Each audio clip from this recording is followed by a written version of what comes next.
देखो आज के लेक्चर में हम लोग अमाइंस चैप्टर को कंप्लीट करेंगे, ठीक है। सो टाइम वेस्ट किए बिना हम लोग स्टार्ट करते हैं। सारा का पॉइंट एनसीईआरटी का है। ये लेक्चर के बाद तुम्हारा एनसीईआरटी का अमाइंस चैप्टर लगभग कंप्लीट हो जाएगा। एक बार बस इसके बाद जाके एनसीईआरटी पढ़ लेना, ठीक है। देखो सबसे पहले बात करते हैं क्या क्या पॉइंट लिखा हुआ है। एड्रेनलिन और जो एफिड्रिन होता है ना वो सेकेंडरी एमिनो एसिड ग्रुप उसमें होता है। नोवोकैन जो होता है ना वो सिंथेटिक एनेस्थेटिक और डेंटिस्ट्री में यूज किया जाता है। बेनाड्रिल जो होता है ना जिसका कफ सिरप में यूज करते हैं लोग, और ये एंटी हिस्टामिन होता है और इसमें टर्सरी अमीनो ग्रुप होता है। अब वही बात करो अगर क्वाटनरी अमोनियम सॉल्ट या 4 डिग्री अमोनियम सॉल्ट्स का, तो ये एज अ सर्फेक्टेंट यूज किया जाता है, ठीक है। अब देखो अमाइन जो होता है ना वो अमाइन जो तुम्हारा होता है पिरामिडल इन शेप होता है, ठीक है ना। जैसे यहाँ देखो CH3 का होल थ्राइस एंड ये यहाँ पे बॉन्ड एंगल्स का 108 डिग्री होता है, ठीक है। बिकॉज ऑफ लोन पेयर एक होता है, और देखो पता है कि अगर एक लोन पेयर होता है ना कुछ घटता है, ठीक है ना, उसका बॉन्ड एंगल घटता है, ठीक है। अब देखो if large excess of ammonia is taken ammonolysis then only 1 degree amine is produce, ठीक है ना। सो एक रिएक्शन होता है अमोनोलाइसिस का, अगर तुम नॉर्मल अगर करोगे तो वहाँ पे क्या होता है 1 डिग्री 2 डिग्री 3 डिग्री 4 डिग्री तक प्रोडक्ट आता है। लेकिन अगर तुम क्या करोगे कि अगर अमोनिया को तुम एक्सेस में लोगे तो वहाँ पे क्या होगा कि बस ओनली 1 डिग्री अमाइन प्रोड्यूस होता है। रिएक्शन क्या है वो हम लोग आगे देखेंगे भी, ठीक है। देखो कार्बन और हेलाइड जो बॉन्ड होता है ना वो इजिली क्लीव्ड होता है by nucleophile. Order of reactivity का बात करोगे ना हाइलाइट्स का, तो होता है RI RBr RCl, क्योंकि इस बॉन्ड को ब्रेक करना आसान होता है। और जो बॉन्ड ज़्यादा इजीली ब्रेक होगा ना वो अच्छा से तुमको रिएक्टिविटी शो करता है, ज़्यादा रिएक्टिविटी होता है, ठीक है ना। अब देखो यहाँ बात करो सोडियम अमलगम और इथेनॉल होता है, ये as a reducing agent use किया जाता है ऑर्गेनिक केमिस्ट्री में। गैब्रियल पैथिलामाइड सिंथेसिस रिएक्शन में क्या होता है ना कि ओनली 1 डिग्री एलिफैथिक अमाइंस तुमको प्रोड्यूस होता है, ठीक है। हॉफमैन ब्रोमाइड डिग्रेडेशन रिएक्शन में क्या होता है कि 1 डिग्री अमाइन बनता है। इसमें क्या होता है कि bromine in aqueous ethanolic solution of sodium hydroxide हम लोग यूज करते हैं, ठीक है।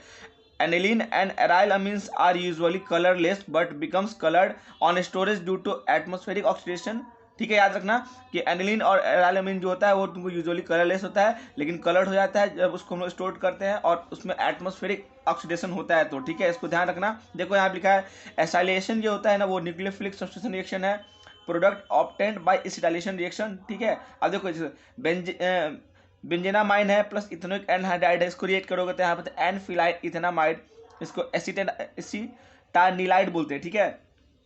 मिथेनामाइन प्लस बेंजोइल क्लोराइड अगर है इसको रीड करते हैं तो बोलते हैं एन मिथाइल बेंजामाइड बनता है। कार्बाइल अमाइन रिएक्शन में क्या होता है कि both aliphatic and aromatic primary amine बनता है। और तुम अभी देखिए हॉफमैन ब्रोमाइड डिग्रेडेशन रिएक्शन में वहाँ पे तुमको बस एलिफैटिक अमाइन बनता है, ठीक है, तो ध्यान रखना। और वहाँ भी गैब्रियल पैथिलामाइड रिएक्शन में तुमको 1 डिग्री अमाइन बनता है, ठीक है, ध्यान रखना।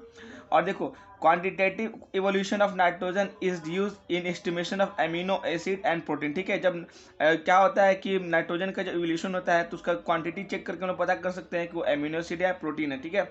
बेंजील sulfonyl chloride is replaced by पारा टोल्यून सल्फोनाइल क्लोराइड। एनिलीन सोज इलेक्ट्रोफिलिक सब्स्टिट्यूशन रिएक्शन, ठीक है, ध्यान रखना। ये वाला हिंसबर्ग रिएजेंट में यूज करते हैं हम लोग, ठीक है ना। अभी देखेंगे हम लोग उसके बारे में। Activating effect of NH3 group less than amino group, ठीक है। क्यों होता है ना कि देखो यहाँ पे जो लोन पेयर होता है ना वो क्या करता है ऑक्सीजन के साथ ही कंजुगेशन में रहता है। डेट्स वाई क्या होता है कि जो लोन पेयर होता है वो डोनेट करने के लिए काबिल नहीं होता है, इसलिए इसका क्या होता है एक्टिवेटिंग इफेक्ट जो होता है NH3 का कम हो जाता है अमीनो ग्रुप से, ठीक है। और para amino benzene sulphonic acid commonly known as sulphanilic acid, ठीक है, ध्यान रखना इस बात को। अब ये देखो यहाँ लिखा हुआ है ना कि aniline does not undergo Friedel craft reaction alkylation and acylation reaction. ऐसा क्या होता है ना कि जो एनिलीन पे जो तुमको लोन पेयर होता है ना वो क्या होता है कि तुमको सॉल्ट फॉर्मेशन में चला जाता है AlCl3, और उसको हम लोग एज अ लीव्स क्या करते हैं लीव्स एसिड के रूप में यूज करते हैं, ठीक है। तो ध्यान रखना AlCl3 जो एज अ कैटालिस्ट यूज करते हैं उसके साथ क्या करता है सॉल्ट फॉर्मेशन करने लगता है, ठीक है। अब आगे देखते हैं हम लोग है, देखो AlCl3 used as catalyst, Lewis acid है ये। एरिन डाइजोनियम सॉल्ट जो होता है उसका स्टेबिलिटी ज़्यादा होता है एल्काइल डाइजोनियम सॉल्ट से, क्योंकि कंजुगेशन में रहता है और कंजुगेशन में होगा तो उसका बॉन्ड को ब्रेक करना थोड़ा मुश्किल हो जाता है। दैट्स वाई क्या होता है कि एरिन डाइजोनियम क्लोराइड का स्टेबिलिटी ज़्यादा होता है एल्काइल डाइजोनियम सॉल्ट से, ठीक है। देखो यहाँ पे क्या लिखा है, यहाँ पे डाइजोनियम क्लोराइड है, कलरलेस होता है, क्रिस्टलाइन सॉलिड होता है, react with warm water, decompose in dry state, ठीक है, ध्यान रखना। Benzene diazonium fluoroborate is water insoluble and stable at room temperature. देखो यहाँ एनफिलाइड इथेनामाइड और एसिटानाइलाइड बोलते हैं जो हम लोग पिछले पेज में देख चुके हैं, ठीक है। Lower aliphatic amines are gases with fishy odour, primary amines with 3 degree और प्राइमरी अमाइन विथ 3 और more carbon atom are liquid. Lower aliphatic amines are soluble in water, Amines are soluble in organic solvents like alcohol, ether, and benzene. Alcohol form stronger intermolecular hydrogen bonding than amine. ध्यान रखना, ठीक है। अब देखो आगे देखते हैं हम लोग हैं ऑर्डर ऑफ बॉइलिंग पॉइंट का दिखा है, प्राइमरी का ज्यादा होगा, फिर सेकेंडरी, फिर टर्सरी। इंटरमोलर का हाइड्रोजन बॉन्डिंग की बात करोगे तो 1 डिग्री में ज्यादा हाइड्रोजन बचता है, दैट्स वाई उसमें ज्यादा होता है। फिर 2 डिग्री, फिर 3 डिग्री अमाइन होता है। Amine salts are soluble in water but insoluble in organic solvents. Aliphatic amine का ज्यादा होता है बेसिसिटी अमोनिया के रिस्पेक्ट में, लेकिन अमोनिया का ज्यादा होता है एराइल अमाइन के, एरोमेटिक अमाइन के रिस्पेक्ट में बेसिसिटी, ठीक है। बेसिक एसिड जो होता है एक्वस मीडियम में किस किस बातों पर डिपेंड करता है, दोस्तों देखो सबसे पहले बात कि तुमको स्टेरिक हिंड्रेंस पे डिपेंड करेगा, सॉल्वेशन इफेक्ट पे डिपेंड करेगा, प्लस आई इफेक्ट पे डिपेंड करता है, ठीक है ना। और देखो सॉल्वेशन जो होता है वो इनवर्सली प्रोपोर्शनल होता है तुमको साइज ऑफ आयन के, और स्टेबिलिटी ऑफ आयन का डायरेक्टली प्रोपोर्शनल होता है solvation. Basic nature increases by increase alkyl group in gases phase. देखो ये बेसिसिटी इन गैसेस फेज है, देखो 3 डिग्री, 2 डिग्री, 1 डिग्री और फिर अमोनिया, ये तुमको ऑर्डर है बेसिसिटी का गैसेस फेज में। और एक्वस फेज में बात करोगे ना तो प्लस आर, और जो सॉल्वेशन होता है वो डिसाइड करता है बेसिक नेचर। और एक्वस फेज में क्या होता है 1 डिग्री, 2 डिग्री, 3 डिग्री के रिस्पेक्ट में होता है, ठीक है ना। Basicity of amines is related to structure, ध्यान रखना इस बात को। बेसिसिटी ऑफ एमाइन जो होता है वो रिलेटेड होता है स्ट्रक्चर का। yield of Sandmeyer reaction is found to be better than Getterman reaction। S3PO2 या उसको हाइपोफॉस्फोरस बोलो या फॉस्फेनिक एसिड बोलो, इथेनॉल बोलो, ये सब तुमको माइल्ड रिड्यूसिंग एजेंट होता है। एजो कपलिंग जो रिएक्शन होता है इलेक्ट्रोफिलिक सब्स्टिट्यूशन रिएक्शन होता है। Aryl fluoride and iodide can't prepared by direct halogenation। cyano group can't be introduced by nucleophilic substitution of chlorine in chlorobenzene, ठीक है, ध्यान रखना इस चीज को। cyanobenzene can be easily obtained from diazonium salt। यहाँ देखो बेसिक एसिड का बात करते हैं, ठीक है ना, मिथाइल ग्रुप के साथ और इथाइल ग्रुप के साथ। जो मिथाइल ग्रुप के साथ होगा उसके लिए 213 का फॉर्मूला यूज करना, 213 यहाँ में लिखा है ना 213। और जब इथाइल आएगा तो 231। तो तुमको पता है कि मिथाइल में तुमको 1 कार्बन होता है और इथाइल में 2 कार्बन होता है। सो पहले 213 आएगा, फिर 231 आएगा, ऐसे याद करना। देखो यहाँ पे 2 तो फिक्स है ना, बस तुम्हारा 13 और 31 का पोजीशन चेंज हो रहा है। और देखो 1 और 3 में तुमको कौन पहले आएगा, पहले 1 आता है। और मिथाइल इथाइल में पहले किसका नंबर आएगा, क्योंकि तुमको पता है कि मिथाइल में तुमको 1 कार्बन था, फिर इथाइल आता है 2 कार्बन का, तो पहले आएगा तुमको मिथाइल। तो 213 और 231 ऐसे याद करना तुमको मिथाइल और इथाइल ग्रुप के बारे में, ठीक है ना, कि जब भी पूछेगा बेसिक एसिड का ऑर्डर क्या होगा। अब बहुत इंपॉर्टेंट है ये। एनिलीन का स्टेबिलिटी तुमको एनिलियम आयन से ज़्यादा होता है, ठीक है। एनिलियम जो आयन होता है उससे ज़्यादा है तो वो स्टेबिलिटी होता है एनिलीन का। देखो रिडक्शन ऑफ नाइट्राइल का देखोगे तो देखो नाइट्राइल है यहाँ पे H2 और Na के प्रेजेंस में सोडियम अमलगम और इथेनॉल, तुमको बताया था कि सोडियम इथेनॉल ये सब होता है जो ना, वो तुमको रिड्यूसिंग एजेंट होता है, ये कन्वर्ट हो जाता है तुमको देखो 1 डिग्री अमाइन में, ठीक है ना। रिडक्शन ऑफ अमाइड देखो यहाँ से 1 डिग्री अमाइन में RCO NH2 lithium aluminium hydride plus water में RCH2 NH2 में कन्वर्ट हो गया, ठीक है। यहाँ भी देखो अमाइड है plus bromine plus sodium hydroxide, तुमको पता है ये हॉफमैन ब्रोमाइड डिग्रेडेशन रिएक्शन है। और यहाँ देखो 1 डिग्री अमाइन बन गया, ठीक है, NaBr H2 और Na2CO3 निकल गया। यहाँ देखो यहाँ प्राइमरी अमाइन है, क्लोरोफॉर्म है यहाँ पे, ठीक है, एल्कोहलिक पोटाश है यहाँ पे, तुमको देख सकते हैं यहाँ पे क्या आइसोनाइट्राइल बन रहा है, ठीक है, कार्बाइल अमाइन रिएक्शन है, 1 डिग्री अमाइन ही देता है, ठीक है, ध्यान रखना। और यहाँ देखो यहाँ पे क्या हो रहा है HNO2 NNO2 प्लस HCl है, इसके प्रेजेंस पे तो डाइजोनियम क्लोराइड बन जाता है, ठीक है, तुमको पता है अच्छे तरीके से। अब इसको जब वाटर से हीट कर दोगे तो alcohol plus nitrogen plus HCl as a product तुमको मिलेगा। एनिलीन है, ठीक है, एनिलीन को जब NaNO2 प्लस HCl में करोगे तो पहले डाइजोनियम सॉल्ट बनेगा, NaCl प्लस H2 निकलता है, ठीक है ना। तो ध्यान रखना इस रिएक्शन को भी। अब देखो यहाँ पे क्या है, नाइट्रोबेंजीन है, यहाँ पे H2PD के प्रेजेंस में अगर इथेनॉल ले आओगे तो यहाँ पे एनिलीन में कन्वर्ट हो जाएगा। फिर नाइट्रोबेंजीन है SN प्लस HCl हो या फिर Fe प्लस HCl हो, यहाँ पे तुमको एनिलीन बन जाएगा। लेकिन देखो जो रिडक्शन होता है विथ आयरन स्क्रैप का ना NaCl का, उसको अच्छा माना जाता है, क्योंकि जो उसमें इस रिएक्शन में क्या होता है कि FeCl2 जो बनता है ना, ठीक है ना, वो इजिली हाइड्रोलाइज्ड हो जाता है और तुमको HCl रहता है, ठीक है ना, जिसका ये हम लोग यूज़ कर सकते हैं रिएक्शन में। अब यहाँ देखो अमोनोलाइसिस वाला रिएक्शन जो था अमोनिया है, देखो RX लिए हम लोग, ठीक है, पहले तो यहाँ पहला सब्स्टिट्यूटेड अमोनियम सॉल्ट बनता है, ठीक है। अब देखो यहाँ क्या होता है, जैसे प्राइमरी अमाइन है, यहाँ पे RS लाओगे तो यहाँ क्या 2 डिग्री, फिर RX लाओगे तो 3 डिग्री, फिर अमोनियम सॉल्ट बनता है, ठीक है। अब देखो नाइट्रोबेंजीन को अगर वीकली एसिडिक मीडियम में डालोगे ना तो वहाँ पे एनिलीन बनता है, लेकिन अगर इलेक्ट्रोलाइटिक रिडक्शन होगा स्ट्रांगली एसिडिक मीडियम में तो वहाँ पे क्या बनेगा, पहले देखो बेंजीन NONH बनेगा, फिर रीअरेंजमेंट होगा, फिर यहाँ पे तुमको बनेगा, देखो तो कौन सा पोजीशन है 1 2 3, ठीक है ना, ये पैरा पोजीशन पे आ गया। सो यहाँ देखो पैरा अमीनो फिनोल बनता है अगर स्ट्रांगली एसिडिक होगा, और वीकली एसिडिक में क्या बनेगा, एनिलीन बनेगा नॉर्मल, ठीक है, याद रखना। अब देखो क्या है, हिंसबर्ग रिएजेंट का बात कर रहे थे हम लोग, C6H5SO2Cl, ठीक है, इसको बेंजीन सल्फोनाइल क्लोराइड बोलते हैं, जिसको अभी हम लोग चेंज कर चुके हैं पारा टोल्यून में, ठीक है ना, पारा टोल्यून जो सल्फोनाइल क्लोराइड उससे हम लोग बनाते हैं। इस रिएक्शन को देखते हैं, ठीक है ना। देखो Hinsberg reagent react with primary and secondary amine to form sulphonamide. अब देखो क्या होता है, इसका यूज करते हैं हम लोग distinction between 1 degree 2 degree and 3 degree amine, ठीक है ना।